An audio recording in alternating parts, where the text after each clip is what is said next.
Key fob battery replacement, quick guide. Is your Toyota Camry 2018 to 2021 key fob not working? A dead battery is the most common cause. These fobs use a CR2032 battery. To replace it, gently pry open the fob with a flathead screwdriver or plastic tool. Insert the new CR2032 battery with the positive plus side up. Ensure it snaps securely into place. Reassemble the fob.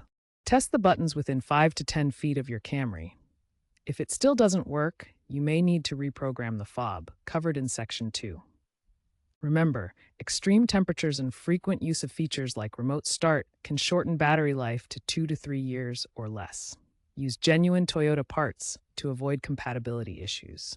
If a new battery doesn't fix the issue, your fob might need reprogramming or the case might be damaged. Toyota released a voluntary recall in mid-2025 for some 2019-2021 Camry units due to casing failures, which can lead to an open case and corrosion.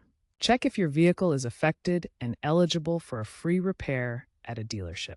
Some newer Toyota app updates, released in September 2025, allow reprogramming via smartphone and Bluetooth, bypassing dealership visits. Salt air corrosion can also cause issues, particularly in coastal areas. If the fob was exposed to salt, it may need a professional cleaning or replacement.